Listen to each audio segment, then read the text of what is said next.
So welcome back to our channel guys, another episode of Nakasakay Ka Na Ba episode. So we have here the Gen 2 2023 Ford Ranger Raptor. Isa sa pinakasikat na pickup truck ngayon sa Pilipinas. So this one is in code orange at ang SRP nito is 2,339,000 pesos. So simulan natin the front.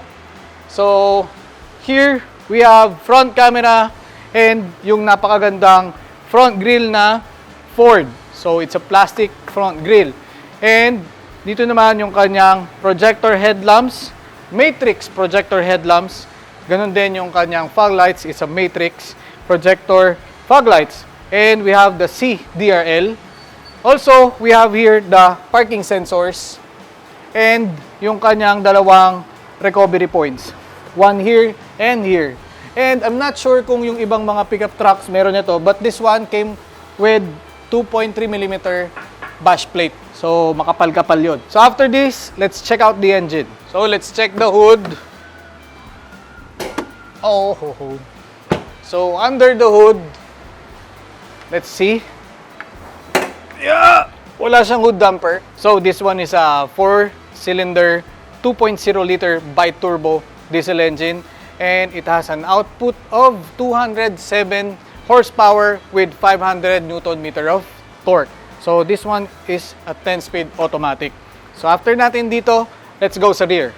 So dito naman sa likod, as you can see, yung napakalaki at napakagandang logo ng Ford. So sa ilalim nito is the camera and then yung badge ng Raptor.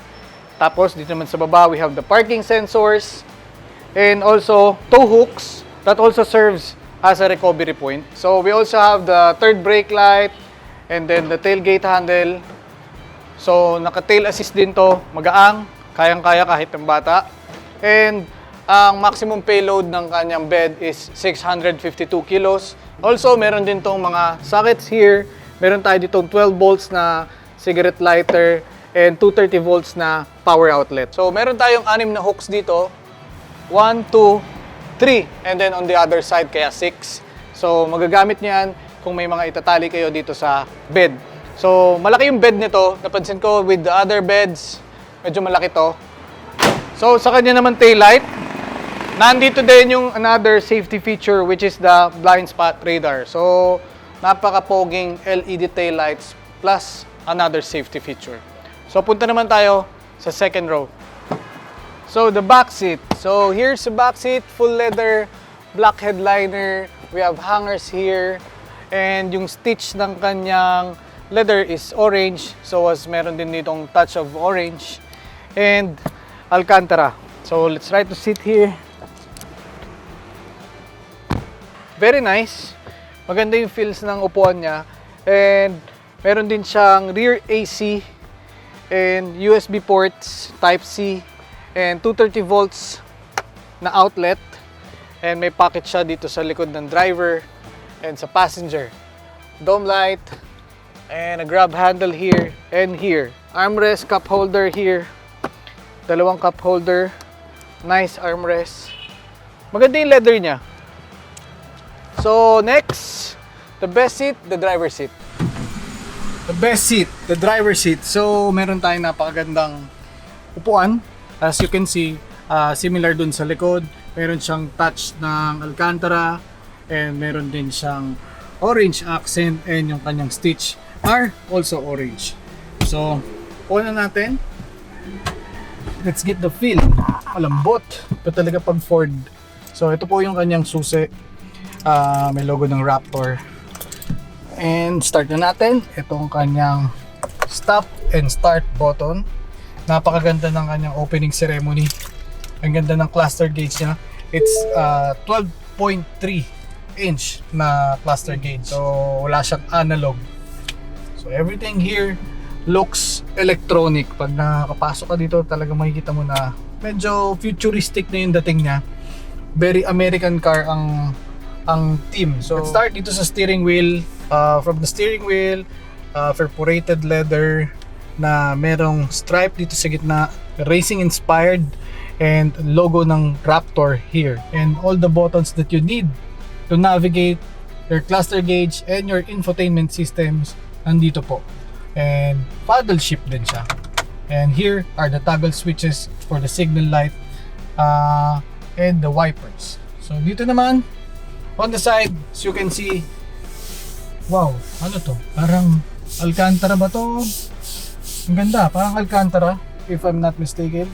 And meron siyang magandang plastic na carbon weave yung kanyang fills and yung kanyang door lock. So here are the window controls, side mirror controls. So usually Ford at mga American car, nandito ang control ng headlight. Wala po dito sa toggle switch.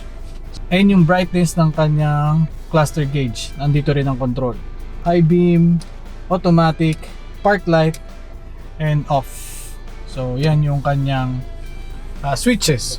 So yung kanyang infotainment system naman po is 12-inch na portrait. So kung titignan mo, parang may iPad dito sa gitna. So lahat ng controls, everything you need, you can navigate and control it here. And ang maganda dito, for quick buttons, nandito rin po yung controls ng inyong climate control and yung volume ng inyong speakers. And nandito rin yung hazard and yung vent if it's open or circulating. So try natin i-navigate yung kanyang malaking infotainment. So nandito yung inyong radio, phone, media. Here we have driver assistance. So sabi nila, meron tong adaptive cruise control. I'm not sure kung may nag-test na nung kanyang adaptive cruise control na kaya nitong mag-overtake mag-isa. Ayan. So maraming features in this infotainment. So andito yung lane keeping system niya. So depende din sa'yo yung mode kung alert or normal. And pre-collision assist. So yung pre-collision assist niya, kung mapapansin nyo, dito nakalagay sa likod ng rear view. So yung sensors for the safety features nandito po sa likod ng inyong rear view. So tignan nyo, meron din po ditong evasive steering assist.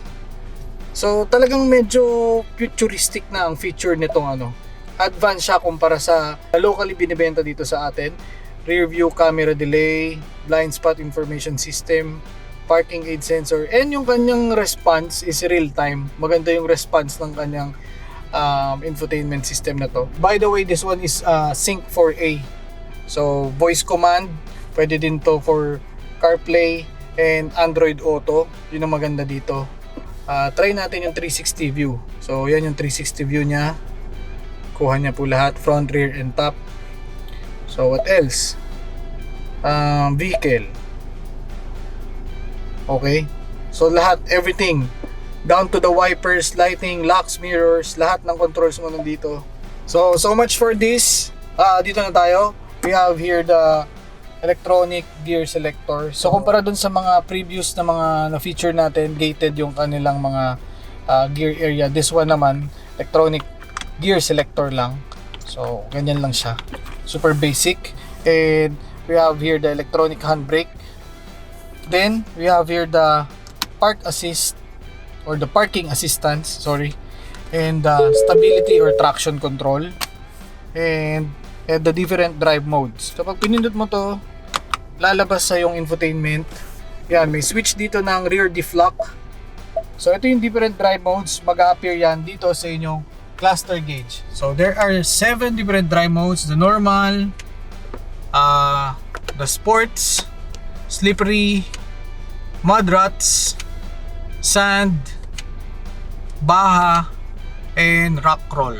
So yan yung 7 modes niya.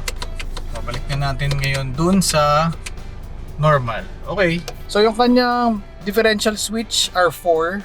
We have the 2H, which we usually use on the road. We have the 4H, the 4L, usually use off-road, and the all-time 4-wheel drive. So maganda dito, meron siyang all-time 4-wheel drive. So you can use this kahit sa karsada lang din. Okay lang din. Depende sa trip nyo.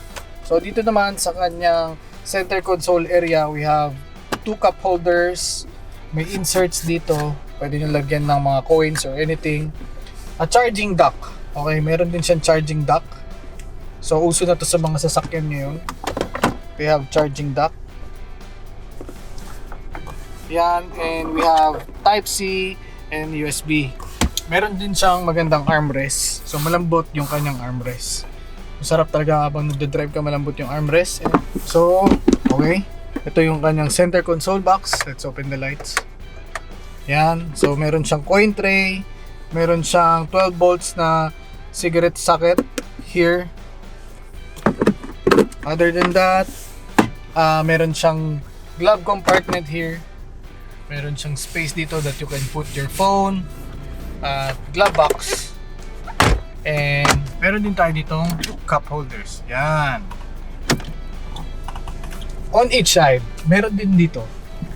Yan. Sa driver and sa passenger, meron tayo ditong cup holders. So on the side, meron din kayo ditong lalagyan that you can put your yung mga aqua flask, yan, mga malalaking water jugs, pwede nyo ilagay dyan. We're done sa ating dashboard, manibela, transmission, and 4-wheel drive options. Dito sa ibabaw, meron ka ditong eyeglasses tray. And the cool thing na nagustuhan ko dito, ito, very American. Makikita nyo, meron dito mga auxiliary switch na pwede nyo paglagyan if ever pagkakabit kayo ng mga auxiliary lights, winch, or whatsoever. Diba? Ang astig, diba? Parang cockpit ng eroplano. So, meron din pala ditong indicator. So, tong indicator na to, it indicates the airbags. Pag may nakaupo sa passenger, lalabas dyan yung passenger airbag sign. So, pag wala siyang nakalagay dyan. What else? Yung seat belts, nandyan din. The dome light. We have central dome light here. Yan. And meron tayong, may ilaw kaya to? Wala. So, ito yung kanyang sun visor na walang ilaw. Okay, what else? Ito naman tayo sa side.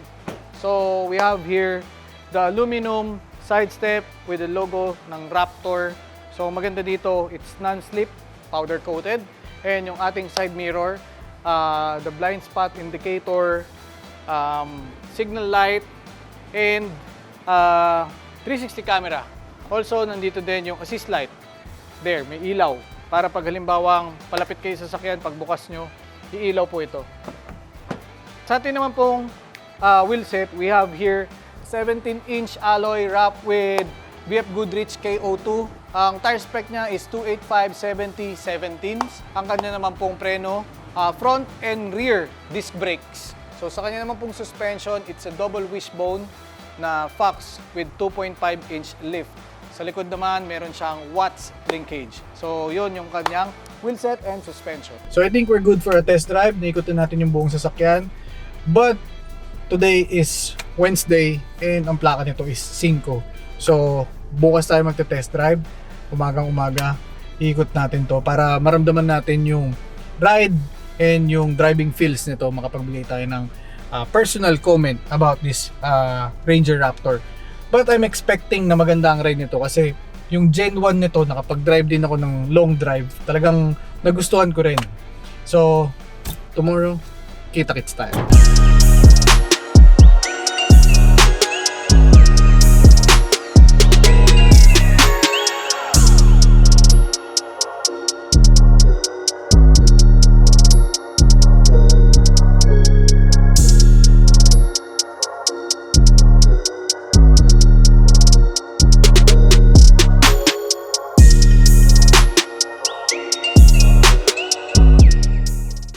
Okay, test drive day. Siyempre kasama natin ang ating Mami Shake para meron tayong feedback from the passenger and mamaya magte-test drive din siya. So right now, nandito kami sa SLEX and we're running 73 and initial comment ko kasi usually pag first time ko din drive yung sasakyan, ang una kong ginagawa, fina-floor ko talaga para maramdaman ko yung power delivery ng sasakyan. So, yan. So, very responsive siya. Talagang maganda yung response ng silinyador. Pag tinapakan mo, talagang binibigay niya talaga agad.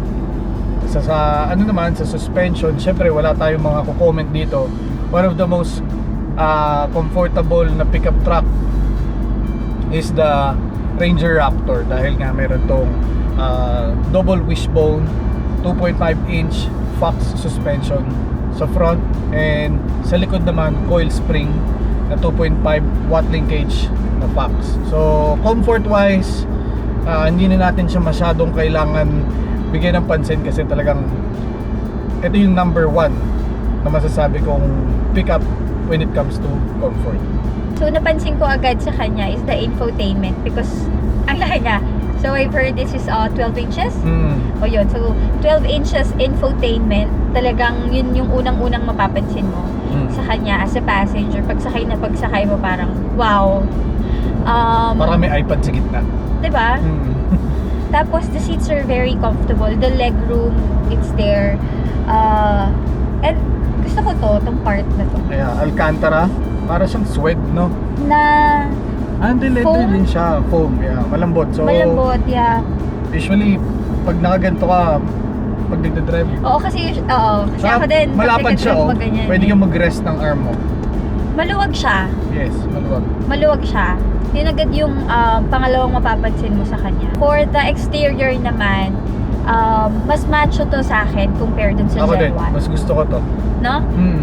Yan. Kasi hindi naman lahat ng sasakyan pag bagong modelo, mas maganda yung Mas maganda, modelo eh. oo. So, Yeah, I agree. meron kasi talagang mas gusto ko yung dati. So this one talagang Mas gusto pares ko yung tayo. format Agree niya. ako.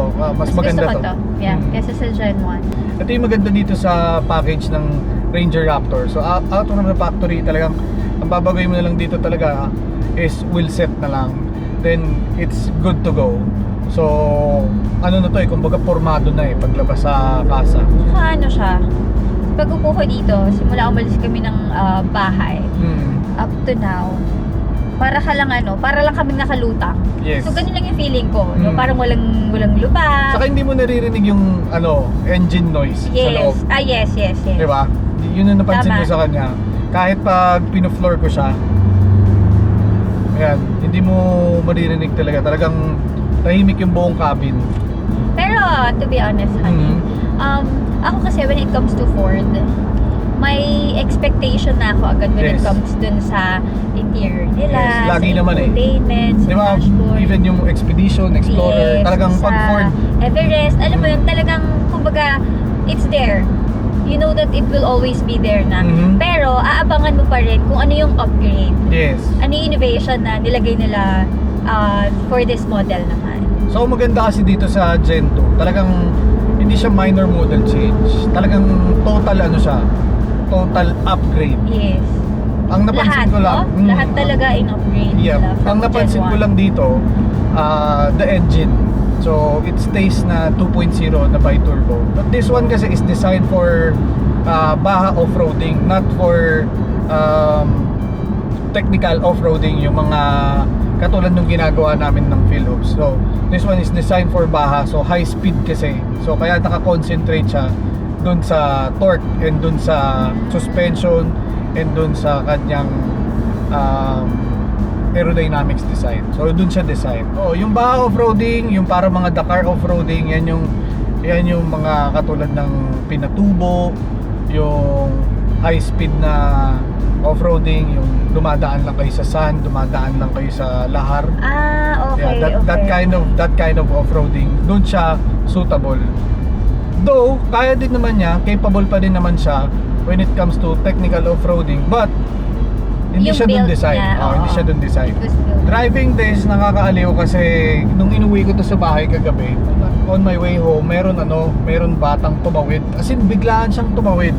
Pagtuwid ng bata, yung pre-collision assist, nag-beep siya, talagang huminto yung sasakyan. So, ang maganda dito talaga, isa pa is the safety features. Grabe On its safety own? features. Yeah, on its own. Wow. Tapos nung nagbabaking naman ako, bumibuelta naman ako, may humabol na motor habang maatras ako, bigla din siyang promeno. Nung tumawid yung motor, bigla din siyang promeno, nag-brake siya. So hindi ko yun alam nung una na may ganun na tong feature. So nagulat talaga ako. Kahapon mo lang Oo, nagulat ako kasi talagang abrupt yung pagpreno eh. Talagang nagulat ako. Well, that's a good thing kasi talagang safety-wise, at least yung entire car kasi is also built for the safety features. Kaya katulad nung blind spot radar dun sa tail light. So yun yung nag-sense nung That's parating na motor. 360, no? Yes, parang gano'n na nga, 360. Kasi Nice. even nung nag-gas up ako, padikit ako dun sa ang tawag dito, sa filling machine ng gasolinahan. Nag-a-alarm din siya. Nag-warning din siya dito sa Kasi gauge. ano, Kasi masyadong yung malapit. range. Oo. Yeah. So, yun yung maganda dito. Talagang safety-wise, napakaganda ng safety feature nitong Ranger Raptor. I'm not sure kung yung mga wild truck ganun din. Pero ang Ford kasi, yan ang concentrate nila. Comfort, safety, mga ganyan. And meron akong interesting na nalaman dito. Meron tong adaptive cruise control. So, Explain.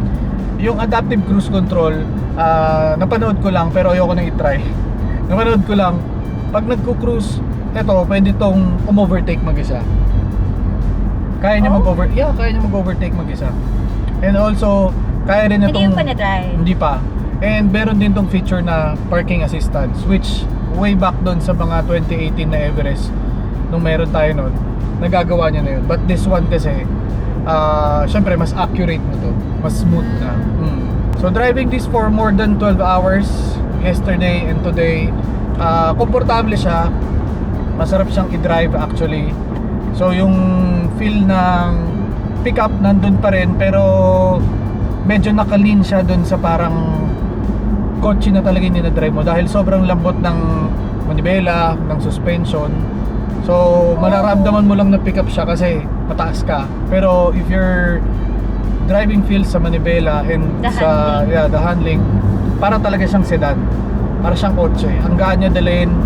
Tapos very responsive yung silinyador niya.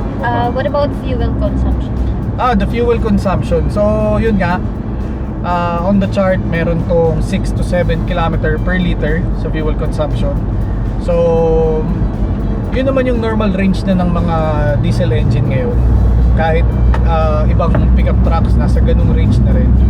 So nasa na lang talaga driving style mo, kung halimbawang medyo aggressive ka sa silinyador.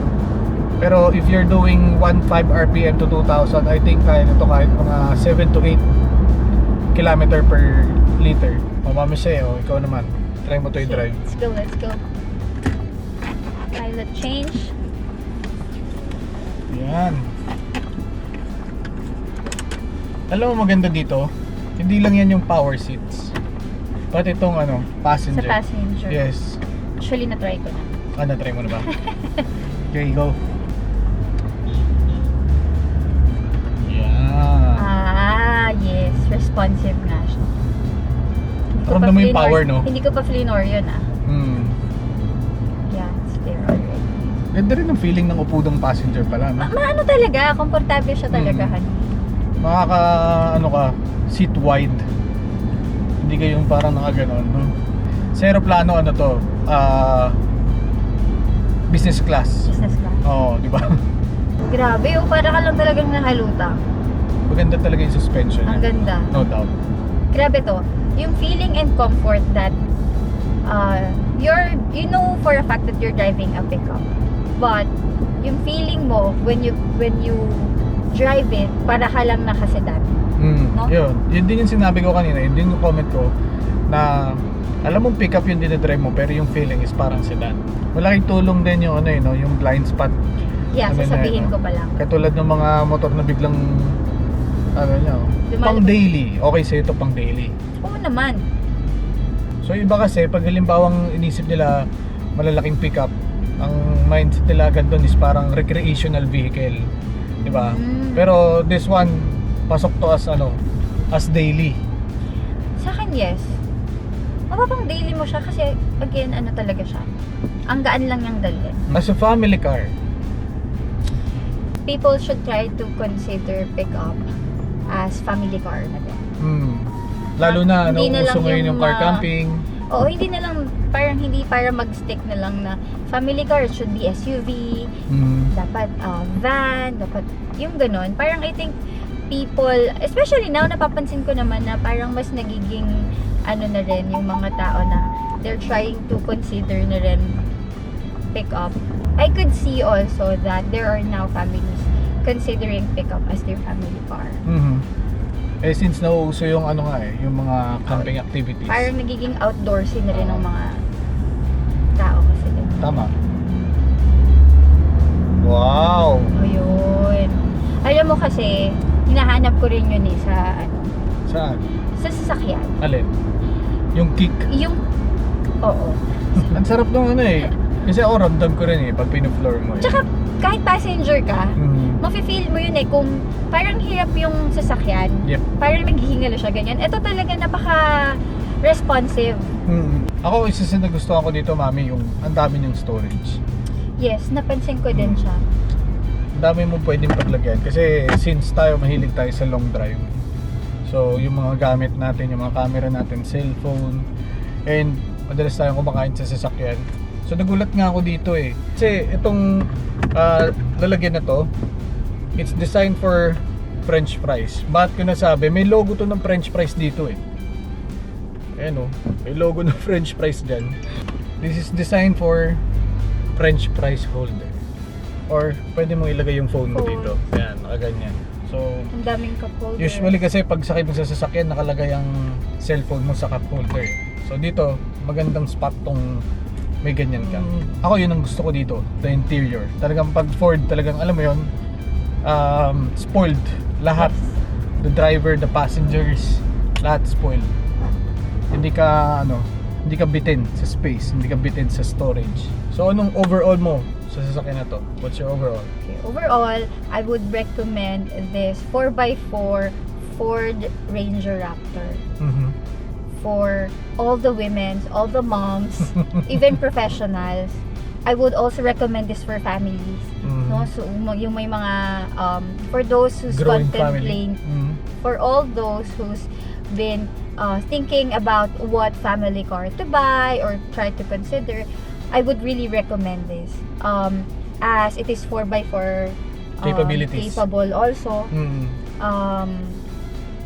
The compartment, the storage, the handling, the storages. I love it eh. For Parang me, parang lock and lock lang parang mga Tupperware hindi kasi hindi importante yun. Hindi lang sa babae even ikaw. Yep. Lalaki ka, di Ako ba? lalo na, madami akong gamit eh. Oo, lalo especially Daddy Jack, maraming gamit. Or kahit hindi na lang yun. Syempre, inside the cars, when pandemic hits, di ba, kailangan nandiyan na yung wipes, nandiyan yung alcohol, tissue, everything. So, you can sort it out ng maayos kasi you have plenty of storages. Okay. So, that's one thing. As a mom, As a mom. No, for professionals also, basta babae, sa mga babae dyan, mapa-mommy ka, mapa-girlfriend or single, or, a career woman, I would really recommend this car. So ako naman, as an adventurer, i-recommend ko rin itong sasakyan to. One of the car na pwede nyong magamit if you're going to scuba, mountain bikes, camping. So ano to eh, lahat ng activity pasok to eh. And even sa city, kumbaga hanggang ngayon, ano pa rin to, head turner pa rin pag City drive. Raptor. Yes, So, yes. kung single ka and you're out for an adventure, perfect din tong sasakyan na to, maganda rin tong sasakyan na to. You can consider getting this one. So, sa lineup ng mga pickups, isa to sa masasabi kong one of my choice if ever, pag pipili One ka of to. your personal pick. Yeah, personal pick. Kasi talagang, kumbaga, malaking bagay yung marami kang storage in front. Tapos yun nga, 4x4 capabilities, forma, comfort, nandun na lahat. So, sa akin, talagang one of my pick talaga. Of all the pickup na meron, this one. Tsaka the interior talaga of Yeah, pag Ford Ford talaga, wala talaga. kang masasabi. Pag interior ng no Ford, questions asked. pagbukas mo ng Diba? pinto, parang talagang yung wow factor nandun. So yeah, Mhm. there. Yep, there. So, before we end this episode, outro muna tayo. Okay, so to wrap it up, masasabi ko lang, my personal take on this, this Gen 2 is a whole new different from the Gen 1. So kung inaakala ng iba, it's just a facelift, no. Ibang-iba yung kanyang exterior, lalo na sa kanyang headlights. So this matrix headlight na adaptive, sobrang functional. At sa kanya namang interior, what I like the most is the 12-inch infotainment system na Sync 4. So ang sarap, parang kang nagbabrowse lang sa iPad, and napakadali mag-navigate using that Sync 4. Sa kanya namang engine, masasabi ko, wala siyang something special. Alam mong parang walang nagbago from the Gen 1. So it's still the 2.0 bi-turbo feels nung Gen 1 and the Gen 2. Pero ang maganda dito is the safety features. So itong sasakyan na to, masasabi ko, pag nabangga to o binangga to, talagang sinadya. Kasi kahapon, nagbabaking ako, umaatras ako, may tumawid na motor biglaan sa likod ko. Pumipreno siya mag-isa. So, andun yung brake assist niya. Talagang pagtatama, talagang humihinto siya. Sobrang accurate ng kanyang mga safety features. Even yung biglaang tumawid na bata kahapon, in front of this car, talagang pagtawid niya, yung pre-collision, nag-warning talaga. So, for me, magandang-maganda to for the price of 2,339,000. Mag-e-enjoy yung bibili na to. And I think this is the biggest of the size sa line ng mga pickup trucks sa ating bansa ngayon. So the driving feels masarap, syempre sobrang comfort with the Fox suspension. Ang ganda ng ride. So yun nga, yung power delivery ng kanyang engine is just the same with the Gen 1. Yun yung na-feel ko. So that's my personal take. Final verdict, for me, I would go for Ranger Raptor instead of getting a wild truck. Napakadaming difference, lalo na sa loob. Yung interior, sobrang spoiled ng driver, even ng passenger. Yung seats, napagandang upuan. So, ano na to, sulit for 2,339,000. And bago natin tapusin tong episode na to, gusto ko lamang pong ipagbigay alam na yung shirts po ng Enthusiast since day one, like this one, is still available for buy one take one. So it's 800 pesos, any design, any color, any size.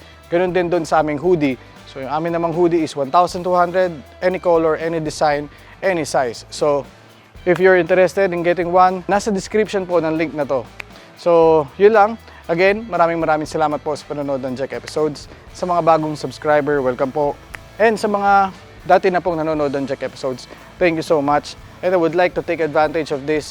70,000 na po tayo, road to 100,000. Please huwag niyo pong kalimutan mag-subscribe, mag-like, and mag-click ng bell button para updated po kayo lagi sa aming upload. So after this, Ranger Raptor, panoorin niyo po yung susunod na episode. After po ng end screen na to, may teaser po yung next episode. So yun lang. Again, maraming salamat po. Thank you and ingat!